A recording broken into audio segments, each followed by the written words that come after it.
Ce peuple du sud-ouest de l'Éthiopie semble être créé spécialement pour briser la logique d'une personne normale par son existence même. Rien de moins qu'une explosion cérébrale se produit lorsque vous commencez à imaginer comment vivent ces gens malheureux. 3 mois avant la cérémonie où un homme devient officiellement adulte, on lui remet un fouet, avec lequel il a la permission de frapper toutes les jeunes femmes célibataires, c'est-à-dire les futures épouses. Imaginez, ce jeune homme mineur marche et rencontre une charmante Amarcha.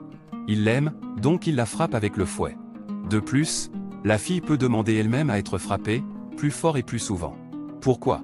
Tout simplement parce que plus une fille a de cicatrices, plus elle est endurante, plus elle pourra surmonter de difficultés en tant qu'épouse.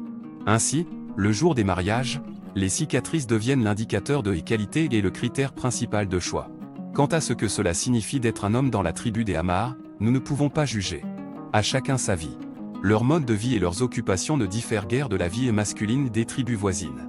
Sauf peut-être qu'ils ont rarement moins de 3 femmes. Vous pouvez savoir combien de femmes un homme de la tribu des Amars a en comptant les boucles d'oreilles. Mais la polygamie n'est pas si simple. Pour obtenir une épouse, l'homme doit payer une dot, appelée Edori chez eux. Une épouse coûte 10 vaches ou 20 chèvres. Le jour où un homme entre dans la vie adulte est un événement pour toute la tribu. Ainsi, toute la tribu se rassemble au cœur de la colonie. De 5 à 7 taureaux sont alignés en ligne. Pour prouver que le jeune homme est mûr pour la vie adulte, il doit courir sur le dos des taureaux. Il a 3 essais au total. Tout dépend de sa chance, soit il se brise le cou, soit il parcourt les dos des taureaux. Si, toutefois, il parvient à préserver sa vie et ses os intacts, mais n'a pas réussi à passer l'épreuve de manière honorable, alors bienvenue dans le 2e tour.